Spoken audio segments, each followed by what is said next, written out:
Merci à tous d'être là. On va commencer le premier atelier qui va durer 45 minutes sur santé des sols. Juste un petit mot d'introduction. Donc, comme vous l'avez vu ce matin, le sujet que Bleu Blanc Cœur souhaite développer, c'est effectivement ce lien entre la santé humaine et la santé des sols. On l'a abordé de façon scientifique et technique ce matin, et on voulait passer à l'opérationnel en sollicitant des experts du sujet que je vais inviter à se présenter juste après.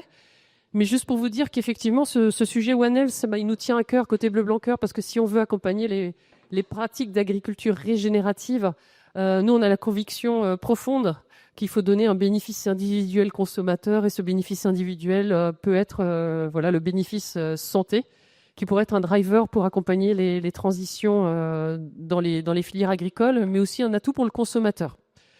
Donc, on a envie d'aller un petit peu plus loin. On a envie de passer de la théorie, on va dire, de ce matin à la pratique.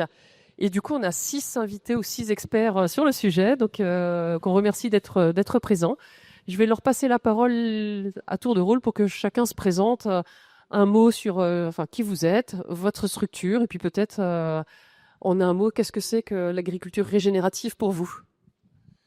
Alors bonjour, je m'appelle Bastien Sachet, je suis le directeur de la fondation Earthworm. Je suis très content d'être ici, donc merci pour l'invitation. Notre fondation, elle a pour but de régénérer les sols et les forêts avec et pour les gens. Ça, c'est notre travail.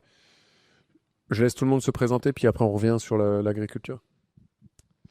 Bonjour à tous, donc je m'appelle Benoît Morgan, je travaille pour la coopérative Terrena, donc une coopérative polyculture et élevage qui est basée globalement dans les Pays de la Loire, très élargie.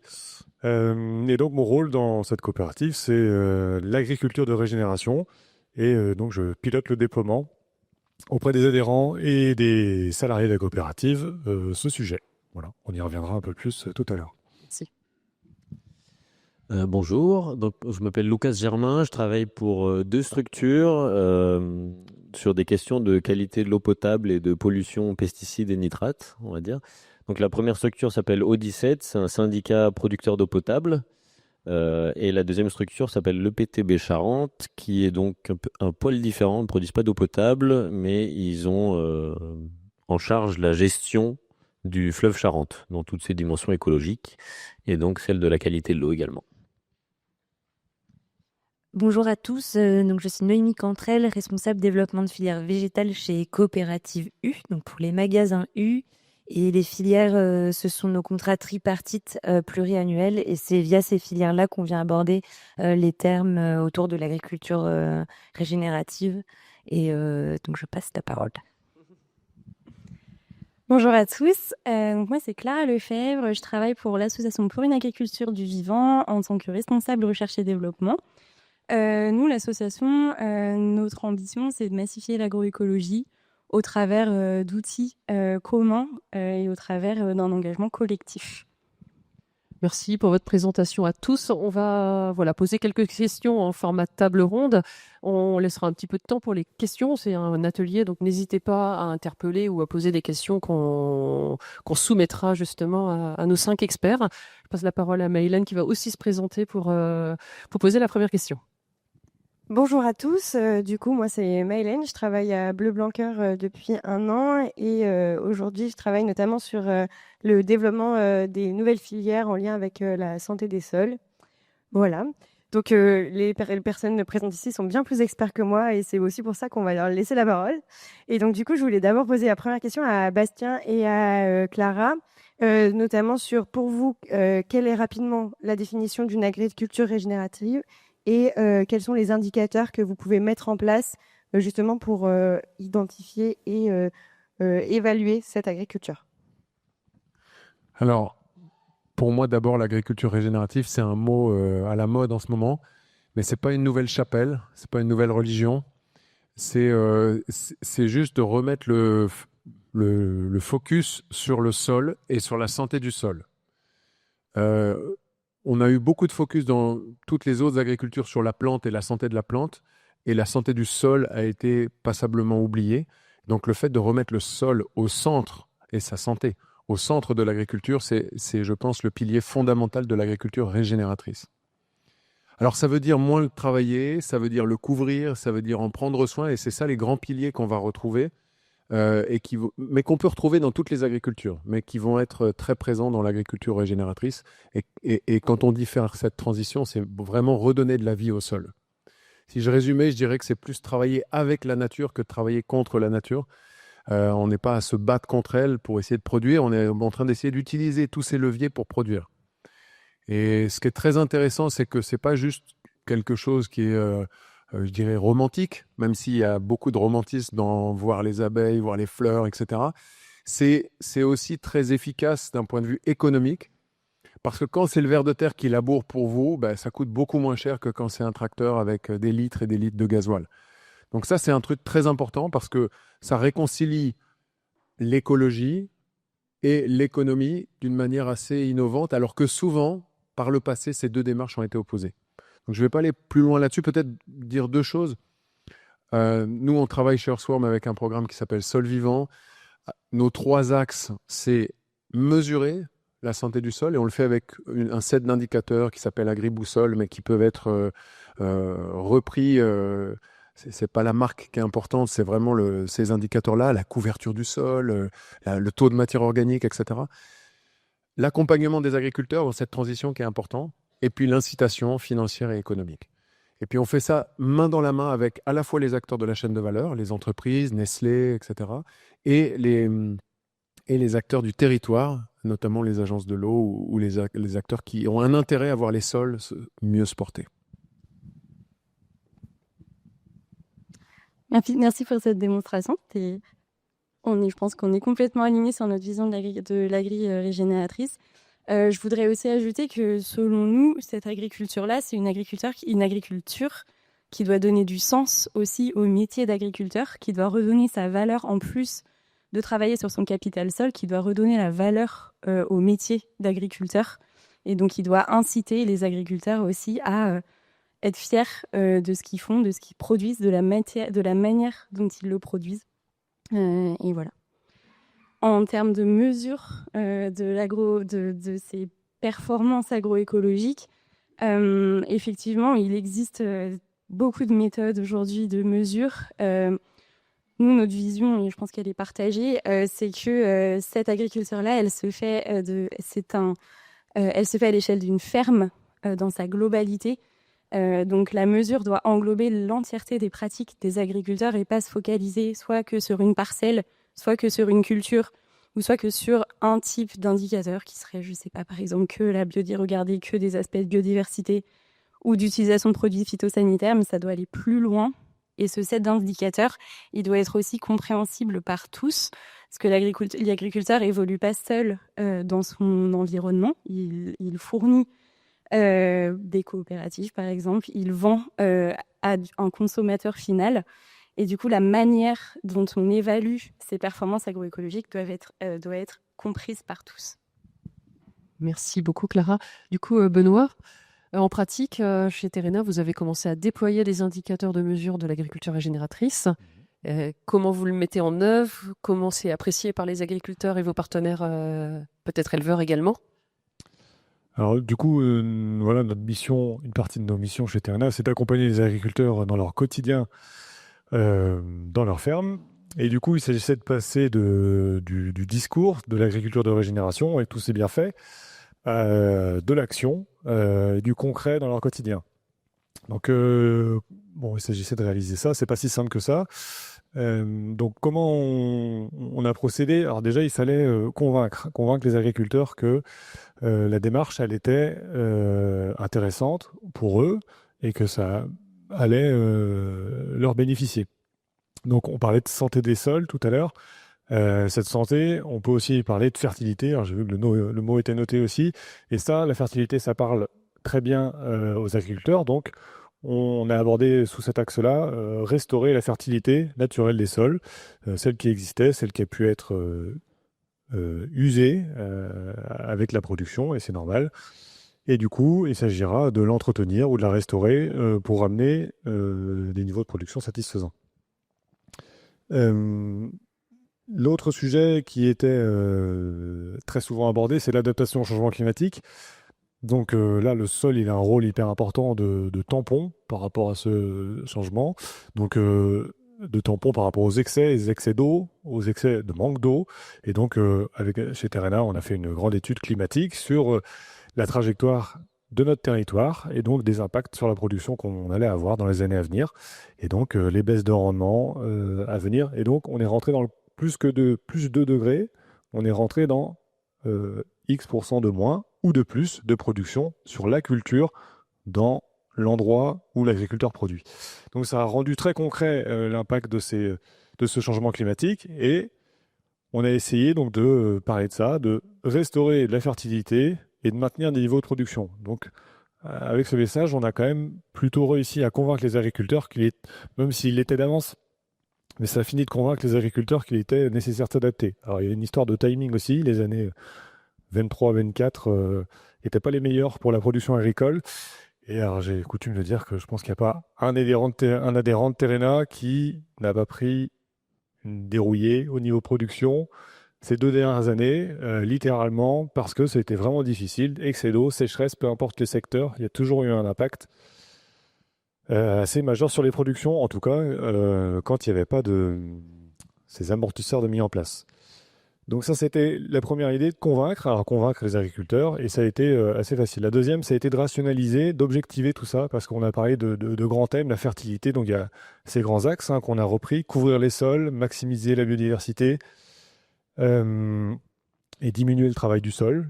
Mais une fois qu'on a dit ça, et qu'on prend une ferme de 400 hectares avec 13 cultures et un atelier d'élevage, comment on met ça en pratique? Donc, c'est là où PADV intervient et ils nous ont proposé leur outil qui s'appelle l'indice de régénération, qui permet, grâce à un audit de l'itinéraire technique de l'agriculteur, et là c'est très important, de l'itinéraire technique de l'agriculteur, son quotidien, ce qu'il fait. J'ai semé à telle date, j'avais un couvert de tel type avant, j'ai fertilisé de telle manière, j'ai utilisé tel produit phytosanitaire, etc., etc., jusqu'à la récolte. Et ça a permis d'objectiver donc les pratiques et ensuite d'avoir un score agroécologique qui est tel qu'il est, hyper critiquable en soi, si on le prend de manière objective, puisqu'on va comparer pour nous, un éleveur de la Mayenne, un céréalier de la Vienne, et ne serait-ce que sur notre petit secteur, c'est déjà extrêmement différent. Mais en tout cas, ça permet de donner un point de départ et d'entamer, et c'est ça le plus important, une démarche de progrès. On a une note, peu importe, 50, c'est un indice sur 100. Voilà. Est-ce que 50, c'est une bonne note? Pas forcément, on ne sait pas, en soi, c'est une note, et du coup, l'idée, ça va être de la faire progresser. Et c'est là où c'est le troisième point. Une fois qu'on a convaincu, qu'on a trouvé un outil qui permet d'objectiver, assez simple à mettre en place, ça c'est important aussi, compréhensible par tous, l'amont, les agriculteurs, et l'aval aussi, puisque potentiellement, ces progrès, on pourra les valoriser. Il faudra accompagner l'agriculteur dans sa transition. Et donc, ça, c'est la troisième partie qui a été faite donc, chez Terrena. On a de l'accompagnement technique pour les agriculteurs. Et donc là, c'est quand même un changement assez profond au niveau organisation, puisqu'il a fallu, même si c'est des choses qui étaient déjà portées dans la coopérative, peut-être plus en ordre dispersé. Et c'est aussi ça, l'un des aspects positifs, c'est de parler d'agriculture de régénération. Ça permet aussi de mettre un peu de l'ordre dans des concepts agronomiques qui étaient déjà connus. Et donc, on a formé les équipes, à la fois les équipes de terrain, les techniciens, les agronomes. On a un service agro avec 25 personnes, mais aussi sensibiliser, plus que former, le reste des équipes, une bonne partie des équipes, pour savoir comment valoriser justement ces progrès réalisés dans les fermes auprès de l'aval. Et donc, avec ces 3 aspects-là, donc une fois qu'on a convaincu, qu'on a réussi à objectiver, qu'on a réussi à accompagner. Donc on est au début de la démarche, on a pu donc convaincre pas mal d'agriculteurs à se lancer dans la démarche. Donc on avait une progression, de passer de 25 à 1000 agriculteurs accompagnés en 5 ans. On est à la 2e année et on est déjà au-delà de nos attentes. Donc c'est au niveau nombre, donc c'est vraiment intéressant. On sent qu'il y a un intérêt des agriculteurs, ça c'est hyper important. C'est eux les premiers acteurs dans leur progrès. Et donc, davantage de se mettre en ordre pour réussir ses objectifs et d'en bénéficier ensuite. Et donc, pour les intérêts, je les ai un petit peu donnés, de à la fois le producteur et Donc de l'aval, le producteur, le céréalier, l'éleveur, lui, ce qui va l'intéresser, c'est de produire, continuer à produire, vivre de son outil de travail, c'est hyper important. Et continuer à produire en ayant des pratiques vertueuses ou considérées comme telles. C'est important de s'intégrer dans la société, hein. Une ferme vit dans une société et les agriculteurs sont des gens comme les autres et donc ils sont bien conscients des limites parfois d'un système. Et donc, avec des tendances d'agribashing assez prononcées ces dernières années, c'était important aussi de redonner, on en a parlé tout à l'heure, un peu de fierté dans le métier sans opposer production et durabilité. Donc ça, c'était hyper important. Et puis, on reviendra sur la filière. Juste pour avancer, pour que le monde ait bien la parole. Du coup, merci beaucoup pour ces premières indications et ces premières informations. Je vais prendre la parole, je vais laisser la parole à Noémie, plus du coup sur la partie aval, parce que comme on vient de le voir, les acteurs de l'amont sont prêts à s'engager. La question, c'est du coup, d'un point de vue aval, quel est le coût de cette transition agroécologique et quelles sont les conditions d'accès au marché pour les consommateurs, in fine, à ces nouvelles filières? Alors, tout d'abord, la condition d'action, de rentrer dans le marché, c'est on doit proposer des produits qui sont sains et bons, parce que le but, c'est de vendre des produits. Donc, déjà, ça, c'est le socle. Et après, nous, c'est via des approches filières qu'on peut aborder tous ces thèmes-là, parce que donc sur des filières courtes, notamment par exemple les fruits et légumes, on travaille directement avec des coopératives parce qu'on est sur des produits bruts. Mais dès qu'on est dans une chaîne de valeur où il y a des transformateurs, des industriels, généralement, c'est le fournisseur, c'est l'industriel. On n'a pas la main sur l'amont et le choix du partenaire avec lequel on veut travailler. Donc, en filière, on a ce volet-là. En fait, on parle directement avec l'amont. En parlant avec l'amont, on a des coûts qui émanent de toutes ces réunions de travail. Donc, on a des coûts parce que les coopératives ont travaillé dessus, les associations aussi. On a des coûts à l'hectare. Donc, nous, pour le moment, effectivement, on vend des produits. Donc, on est assez siloté parce que quand on réfléchit une filière, la clé d'entrée, ça reste le produit. Donc, on réfléchit à la culture. On sait très bien que pour embarquer, il faut et réduire les coûts, il faut embarquer la rotation. Donc ça, c'est très important. Mais aujourd'hui, pour justifier le coût, je rejoins ce que disait Benoît, il faut convaincre. Il faut convaincre les acheteurs, il faut convaincre les associés que pour avoir de la matière demain, il faut investir aujourd'hui autour de l'agriculture sur sol vivant. Enfin, ça, c'est vraiment un pilier.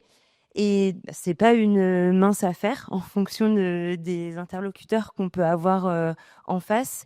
Et donc, c'est via la confiance, je pense, qu'il y a entre les partenaires de la filière et la transparence aussi sur les coûts de production, les coûts de la transition, les coûts de transformation, où on arrive en fait à construire un prix de vente qui est juste pour l'amont, où tout le monde a une marge qui est correcte et on arrive à répondre au cadrage tarifaire. Je pense que demain, plus le mouvement va prendre d'ampleur et plus ça sera facile. On sait très bien que si toute la rotation est entre guillemets sous filière, le surcoût il est complètement absorbable. On est au début et il faut qu'on développe une nouvelle filière comme ce qu'on a fait sur la filière blé de Nouvelle-Aquitaine. Merci beaucoup Noémie. Avant de passer peut-être la parole à Lucas, tu as parlé de coût de la transition. Donc c'est un investissement, ce que je comprends, où je pense qu'on pourra débattre sur le coût de cette transition. Est-ce que c'est un coût? On parle de résilience, donc il y a sûrement un investissement à mettre au départ et puis à accompagner tout au long de la filière. Et peut-être une question pour Bastien et Clara, notamment sur comment convaincre le consommateur, parce que effectivement c'est l'enjeu de pérenniser nos filières demain. Est-ce qu'il y a des atouts consommateurs? Est-ce que la nutrition et la santé, ce matin on faisait le lien entre santé humaine et santé des sols, est-ce que ça peut être un enjeu pour accompagner un bénéfice individuel consommateur pour ces transitions agroécologiques demain? Je crois que Clara, toi tu as fait une thèse un petit peu sur le sujet, donc vous voulez peut-être nous en parler tous les deux sur votre perception. Merci pour la question. Alors oui, évidemment, il y a un enjeu consommateur qui est très fort et tu l'as mentionné, le consommateur souhaite acheter du sain et du bon. et du pas trop cher, si possible. Nous, la vision de PADV, c'est plutôt de dire l'objectif n'est pas de faire payer tout ça aux consommateurs, mais c'est bien en articulant correctement les acteurs qui sont avant le consommateur et en répartissant du coup ce surcoût sur l'ensemble de la chaîne de valeur qu'on va pouvoir du coup absorber ces coûts et pouvoir à la fois rémunérer l'agriculteur sans avoir de répercussions trop importantes sur le consommateur. Ces surcoûts, il convient de dire que c'est pas forcément uniquement aux acteurs du secteur privé de les financer, parce qu'on parle effectivement de surcoûts, mais on parle aussi d'énormément de bénéfices sur les écosystèmes, notamment sur l'eau, sur la biodiversité, le carbone, etc. Les acteurs publics ont aussi évidemment un grand rôle à jouer dans cette histoire en pouvant permettre de débloquer aussi des fonds pour les agriculteurs pour leur permettre aussi de valoriser tous ces services écosystémiques qu'ils rendent à la majorité de la population en faisant leur transition. Et en fait, je voulais compléter sur le consommateur. Aujourd'hui, nous, on le voit dans nos études, ce qui persuade le consommateur de franchir l'acte d'achat, déjà, c'est le bénéfice santé, en fait. Dès qu'on a un bénéfice santé, c'est ce qui va pousser à l'acte d'achat. Ensuite, on va avoir la rémunération des producteurs. Et il y a toutes les questions environnementales, biodiversité qui arrivent seulement en position 3. Donc nous, on a un rôle, je pense, à jouer dans la communication, expliquer aux consommateurs. Aujourd'hui, le consommateur ne comprend pas ce qui est l'agroécologie, l'agriculture régénératrice. Enfin voilà, c'est très flou, c'est très vague. Je pense que c'est à nous aussi de faire ce travail pour le sensibiliser. Oui, je soutiens tout à fait ça. C'est-à-dire que la vague d'agriculture régénératrice, aujourd'hui, elle est poussée principalement par des grandes entreprises qui ont pris des engagements climatiques. Ils ont fait le lien en se disant, en fait, mon empreinte climatique, ce sont mes ingrédients agricoles et forestiers, et c'est ces ingrédients-là dont il faut que je réduise l'empreinte. Et c'est ça qui a amené beaucoup de vent dans les voiles à tous les pionniers qui avaient commencé à travailler en agriculture de conservation, à commencer à faire de l'agroécologie, qu'ils faisaient un peu dans leur coin. Beaucoup, ça partait souvent des agriculteurs. Et il y a eu un relais pris par les grandes entreprises. Moi, je ne pense pas que cet énorme souffle carbone va forcément se maintenir. Pourquoi ? Parce que c'est très intangible. Et on voit ce qui se passe outre-Atlantique, qui est en train de gagner un peu tout le monde entier. C'est, ouais, mais en fait, pourquoi moi je ferais des efforts sur le climat alors que les autres n'en font pas ? Et donc, le relais de cette agriculture qui est bénéfique pour tout le monde dans les territoires, pour les citoyens, pour les consommateurs, c'est nécessairement la santé. Donc nous, ce qu'on voit dans le modèle bleu-blanc-cœur, c'est le seul modèle qui existe aujourd'hui, le seul, et je dirais probablement dans le monde, parce que j'en connais pas d'autres, qui a des obligations de résultat sur la santé, avec toutes les méthodes et la manière de faire sur l'animal. L'appliquer sur le végétal, c'est presque logique. Alors bien sûr, la recherche, on l'a vu ce matin, elle est en train de s'organiser pour pouvoir apporter des preuves scientifiques à tout ça. Mais on le sent bien que si on a un microbiome dans le sol qui est vivant, on risque d'avoir quand même un meilleur ingrédient à la fin. On le sent quand on goûte les tomates du jardin, on le sent et on peut le prouver par la science. Donc je pense que les travaux qui ont été faits sur le blé, qui montrent ça aussi, ça va dans cette direction-là. Et je pense que une fois que cette étape sera franchie, et j'espère que ça sera prochainement, les distributeurs, les grandes marques alimentaires auront quelque chose à raconter pour justifier et expliquer pourquoi le produit qu'elles vendent est de meilleure qualité. Et les gens payent la qualité. Ça a toujours été le cas. Il y en a qui ne veulent pas payer de la qualité, mais ils en font les frais sur leur santé ou autre. Mais cette qualité, elle a une valeur. Merci beaucoup. C'est un discours hyper inspirant, donc c'est que du positif. Je vais me rapprocher de Lucas, parce que du coup, toi, ton travail, c'est de construire des filières, notamment sur la qualité de l'eau. J'aimerais bien que tu prennes la parole sur justement pourquoi construire des filières, en quoi ça va permettre aussi d'accélérer ou de faciliter cet accès au marché, et est-ce que ça peut être un levier stratégique, notamment pour les territoires ?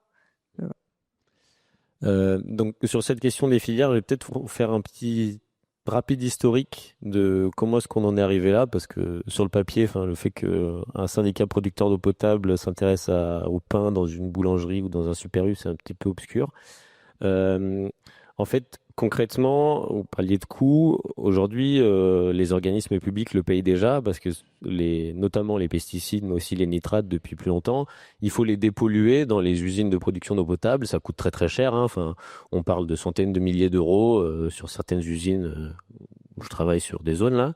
Donc, ce coût, on le paye. Et puis, il y a des programmes publics qui ont décrété que voilà, il fallait protéger avec des programmes agricoles et travailler plutôt sur la prévention que sur du curatif. Donc ça, c'était un peu la base. Donc ces programmes agricoles, ils ont eu cours sur nos zones, par exemple, pendant une petite dizaine d'années. Consistait globalement à aller voir les coopératives et les agriculteurs en disant arrête. Et puis, l'agriculteur, il dit non.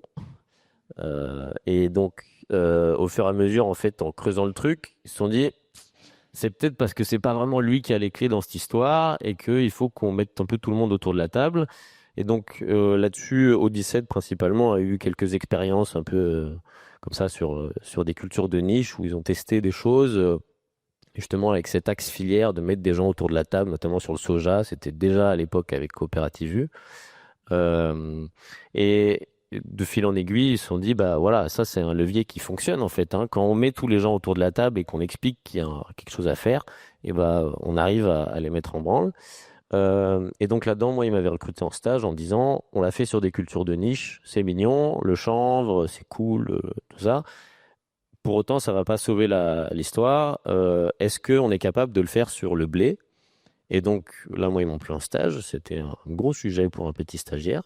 Et on a eu un gros coup de bol, c'est que on a rééchangé, donc c'était avec Noémie et Coopérative U, où ils nous ont dit, vos histoires de qualité de l'eau, ça nous intéresse.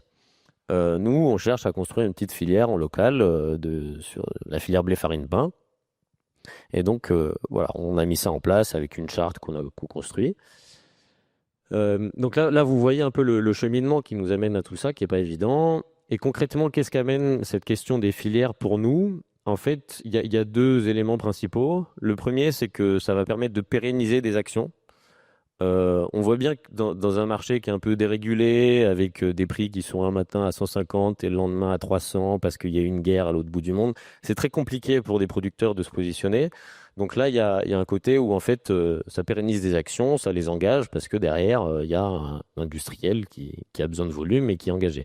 Le deuxième élément, c'est que ça permet de sécuriser en fait toutes ces actions via des mécanismes financiers. Voilà, enfin, Noémie en a parlé, des rémunérations justes. Et ça, pour nous, c'est très important parce que si les collectivités publiques peuvent prendre une partie du surcoût, c'est pas du tout envisageable. En fait, c'est pas forcément possible, hein, on n'a pas les sous. Et en plus, c'est pas forcément très pertinent que le surcoût soit pris par des collectivités publiques. Il faut quelque part que ces filières aussi, elles soient autonomes et capables de se supporter. Et concrètement, la mécanique filière, avec tous les acteurs autour de la table, permet de faire tout ça. Et je terminerai en disant que d'un point de vue très opérationnel, en fait, on se rend compte que globalement, on peut faire toutes les pratiques agroécologiques qu'on veut. Si on n'a pas cette approche filière, ça marche pas. Parce que justement, sur la filière blé-farine sur laquelle je travaille, voilà, il y a un semencier, un agriculteur, une coopérative ou un négoce, un meunier, parfois un premier boulanger, un second. Enfin voilà, il y a toutes ces étapes. Et au début du stage, quand je suis arrivé en expliquant qu'on avait des problèmes sur la qualité de l'eau et que tout le monde était impliqué, et il me disait, ouais, va demander au meunier, va demander à la coop, va demander au boulanger, va demander aux consommateurs aussi. Donc on a demandé aux consommateurs, on s'est rendu compte que fait une enquête, globalement, si c'est pas trop mal fait, ils sont aussi capables de mettre un petit billet. Et ce petit billet, quand c'est bien construit, disait Clara, en fait, sur une baguette, on rajoute 2 centimes. Le producteur de blé, enfin, ça lui... je vais pas dire des bêtises, mais ça peut lui rajouter 100 euros à l'hectare. Enfin, c'est des sommes qui sont faramineuses, tout simplement parce que le produit fini, là-dedans, la matière première, elle vaut pas forcément grand-chose, quoi. Donc, cette histoire de filière, en fait, si on n'est pas là, on fera jamais la transition, quoi. Et si on fait un rapide retour historique, ce qu'on a fait avec la mécanisation et les phytos qu'on a installés, en fait, c'était juste ça, hein, c'est de la planification. On met tout le monde autour de la table, on met en place une politique industrielle et puis on bouge, quoi. Merci Lucas. Peut-être une question additionnelle si c'est pas trop trop tôt, mais vous êtes aussi en fait un peu catalyseur d'impulsion des bonnes pratiques, notamment si tu veux nous parler des cultures bas intrants que vous êtes en train de tester, et puis pourquoi derrière la notion de filière. Je sais qu'on échange avec Bleu Blanc Cœur, mais pourquoi Bleu Blanc Cœur peut être un atout pour vous aussi? Alors, sur le caractère atout de Bleu Blanc Cœur, en fait, c'est pas très compliqué. Bleu Blanc Cœur, c'est une filière qui est identifiée, qui a une mécanique. Moi, j'étais assez impressionné de voir la première fois à l'Assemblée Générale ces collèges que vous avez, la manière de fonctionner, les études cliniques. Enfin, voilà, il y a quand même une réflexion derrière. Donc, ça, c'est très important. Et en théorie des transitions, il y a un terme qui est assez important. Je ne vais pas forcément trop rentrer dans les détails, mais on parle de niche d'innovation. Une niche d'innovation, on travaille beaucoup de Michel Duru, par exemple, là-dessus. Moi, je la caractérise par le fait que ça soit donc un espace de réflexion qui est inclus dans le système dominant, qui cherche à innover, c'est-à-dire il n'est pas statique. Et puis surtout, parler de ce côté catalyseur, en fait, c'est vraiment ça, hein. Bleu Blanc Cœur, et moi j'essaie d'avoir cette position à ma petite échelle. C'est un peu comme les espèces de super transmetteurs qu'on avait pendant le Covid, quoi. Ouais, enfin, c'est ce côté contagieux, hein. Moi, quand je suis en visio avec Maëlène, toutes les 15 minutes, il y a une nouvelle idée, il y a un nouveau truc.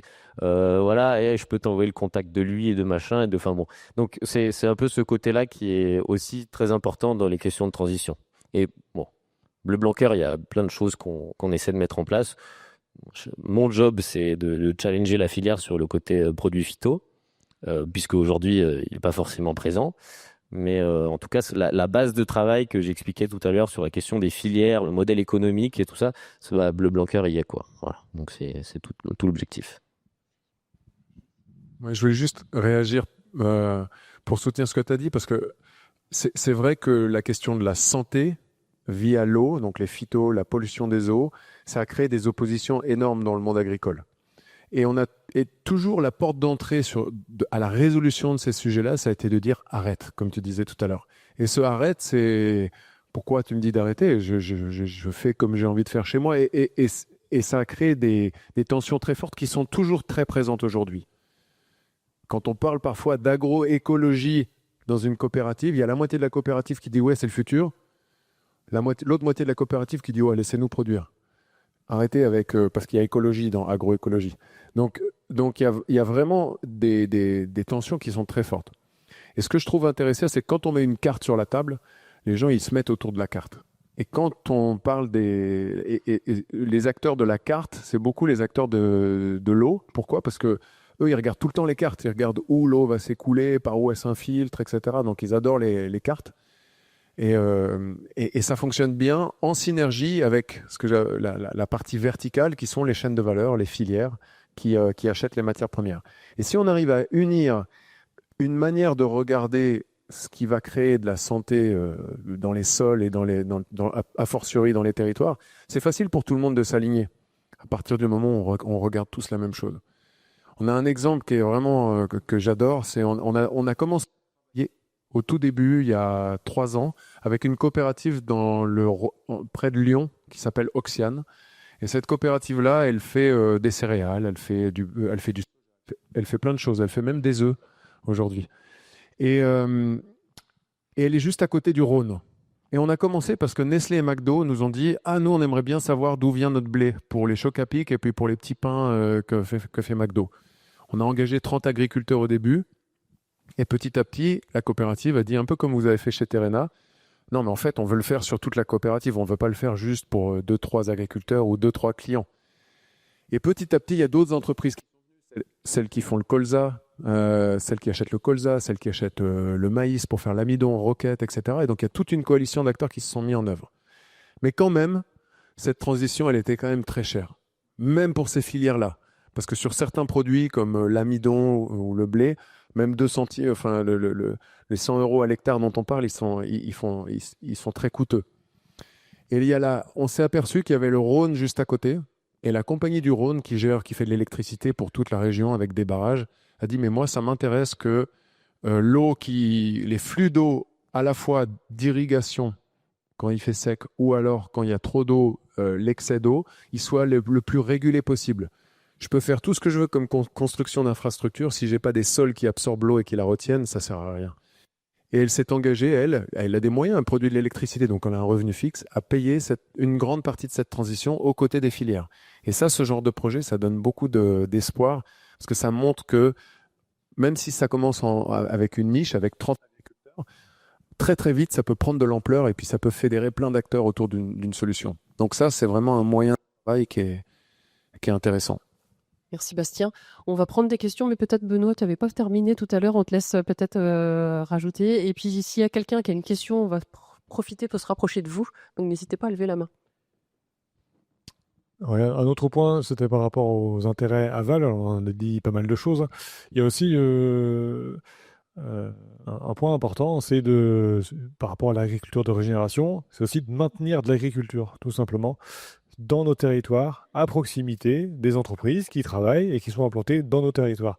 Ça, c'est important. On sous-estime peut-être ça, ou on s'habitue aux galères des agriculteurs, mais c'est un vrai sujet, hein, de maintenir des niveaux de production suffisants pour maintenir des exploitations partout en France, peu importe le type de production. Et évidemment, il s'est dessiné autour de ces exploitations agricoles un maillage d'entreprises qui transforment, qui collectent, etc. Et ça, c'est pas délocalisable en soi. Enfin, on peut pas déplacer ces choses-là, ou alors ça nécessite de l'importation avec d'autres enjeux. Et évidemment, pour l'aval, c'est nettement plus valorisant de l'aval française, évidemment, de produire avec des produits français, locaux. On va parler de circuits plus courts. Et donc, c'est un sujet important aussi pour nous, dans notre vision de maintien des agriculteurs là où ils sont, ou là où ils veulent être, et du tissu ensuite économique autour de ces fermes. Voilà. Oui, bien sûr. Je serai pas long, mais je veux juste revenir sur un point qui est aussi assez important, c'est cette question des produits phytosanitaires, en particulier des herbicides. Il y a malheureusement souvent une espèce d'antagonisme, on va dire, sur des questions de travail du sol notamment, et qui pousse à utiliser parfois plus d'herbicides. Il me semble que c'est un résultat qu'on retrouvait aussi dans tes travaux, Clara. Donc, nous, notre rôle là-dedans, en tant que garant d'une ressource naturelle, c'est vraiment de dire, faut que ça se développe, mais par contre, il faut qu'on fasse vraiment gaffe à cette question des phytos, parce que là, on est en limite, quoi. Voilà. Vas-y, Clara. Après, s'il y a des questions, levez la main, parce que sinon, on en profite. D'accord. Du coup, je vais faire peut-être un petit complément de ce de ce que vous avez dit tous les deux. Effectivement, aujourd'hui, il y a toujours des leviers techniques qui sont difficiles en fonction des secteurs à dépasser pour vraiment arriver sur des systèmes qui restent productifs, très bas entrants, sur des cultures de production du coup qui rapportent économiquement. Et c'est pour ça qu'il y a un énorme enjeu du coup de maintenir la profession, de l'accompagner et aussi de s'intéresser à tous ces systèmes pionniers qui font pas beaucoup parler d'eux, qui utilisent des méthodes qui sont novatrices. Ces méthodes-là qui n'ont pas vraiment jusqu'à maintenant été regardées même par les centres de recherche. Et je pense que c'est, en tout cas nous, chez PADV, c'est une mission qu'on s'est donnée aussi de pouvoir valoriser tous ces agriculteurs très pionniers dans leur pratique, de les faire diffuser, de le montrer, de créer des démonstrateurs, d'inspirer les collègues agriculteurs qui pensent que c'est pas possible, en leur montrant qu'effectivement ça l'est et que les fermes continuent de tourner et que les agriculteurs vivent bien. Et c'est aussi à partir de ces initiatives d'agriculteurs qu'on saura regarder et qu'on saura analyser, qu'on pourra faire diffuser au sein de la population agricole ces nouvelles pratiques innovantes. Bonjour, Stéphane Mouchet, Pomona. J'ai deux questions. La première, j'ai compris que, dans ce que j'ai compris en tout cas, on administrait de l'alimentation animale aux familles volailles, bœufs, porcs, donc riche en graines de lin. Donc ça suppose de cultiver le lin en masse, pour le coup, vu les volumes que ça génère. Donc est-ce que la culture de lin fait partie de votre sujet? Et si oui, dans quelle mesure techniquement parlant? Ça, c'est la première question. La deuxième question, c'est que est-ce que seule la culture du lin, avec les bénéfices que j'imagine pour la structure des sols ou la fertilité des sols, est-ce que le lin, c'est la seule culture dont vous parlez d'autres façons ou d'autres cultures?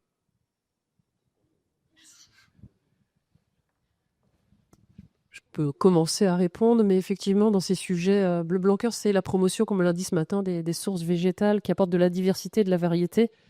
Le lin, c'est la culture emblématique de la démarche Bleu Blanc Cœur, mais elle n'est pas seule, évidemment, parce que d'abord, avant le lin, il y a l'herbe, le pâturage, qui sont des sources d'oméga 3, il y a la luzerne, et puis dans les enjeux de la filière Bleu Blanc Cœur, c'est aussi d'accompagner l'autonomie protéique.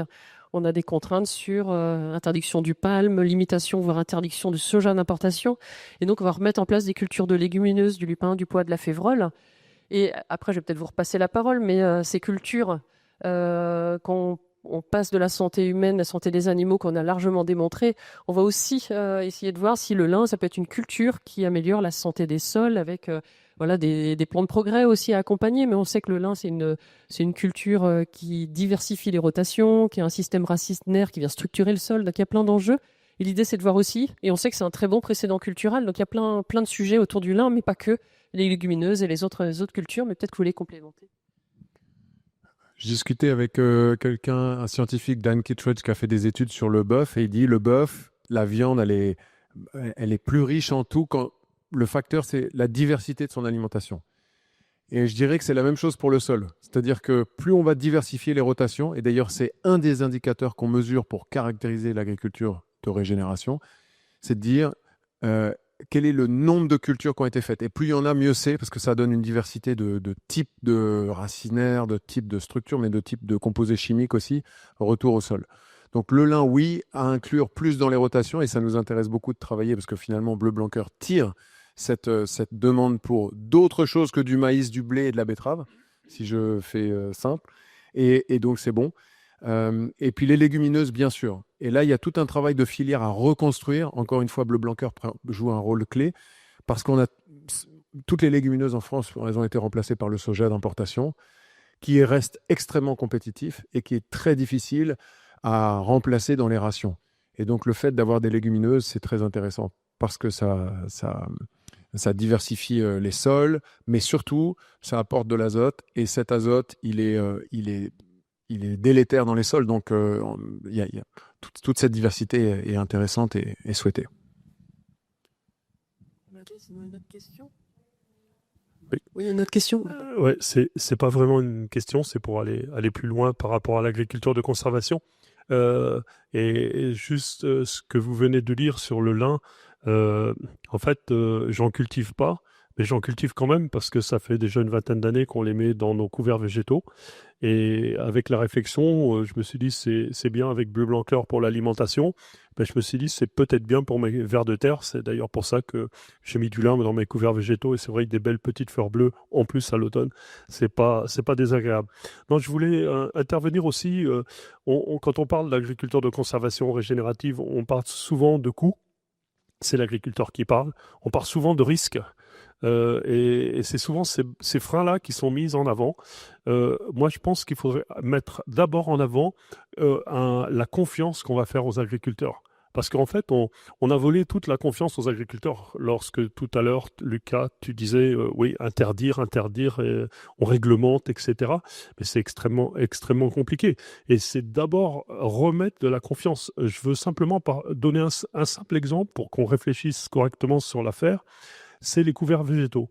En fait, on les a mis pour régler les problèmes d'azote. L'azote qu'on appelait nitrate. Lorsque tu dis à un agriculteur, tu vas mettre un sipan, une culture intermédiaire piège à nitrate, tu dis à l'agriculteur, tu as un sale pollueur. Si on avait commencé à dire à l'agriculteur, tu vas mettre des plantes pour recycler de l'azote, qui te coûte, parce qu'il sait très bien combien l'azote lui coûte, et qui va lui coûter d'ailleurs plus cher en 2026, il aurait déjà tendu l'oreille. Vous voyez, déjà dans la sémantique, on commet une erreur très grave de communication avec l'agriculteur. Donc automatiquement, il va se fermer et on n'obtiendra pas le résultat. On a été jusqu'à interdire des légumineuses dans les couverts, c'est encore interdit en Bretagne.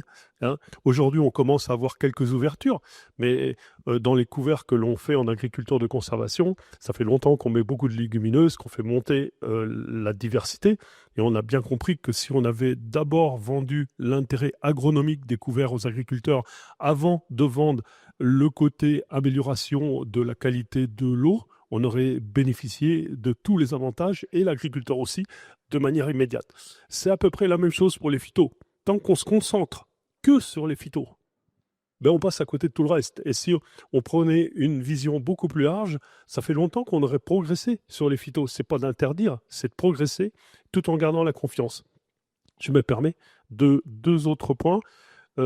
Faut quand même qu'on soit conscient que aujourd'hui, on a un ferment dans les agriculteurs français qui est très fort. Et on a quelque chose d'assez exceptionnel. Il suffit qu'on aide à le réveiller. Et toutes vos initiatives, je les salue, hein, parce que c'est en train de donner du sens à ce que certains ont commencé à mettre en avant. Et puis, je ne sais pas si vous avez été au courant du dernier rapport qu'a mis sur la table le CGAR, avec un titre assez éloquent, l'agriculture de conservation, qu'est-ce qu'on attend pour s'y mettre? Donc, en fait, oui, qu'est-ce qu'on attend pour s'y mettre? On a ce que vous avez présenté et nous, on a le terrain.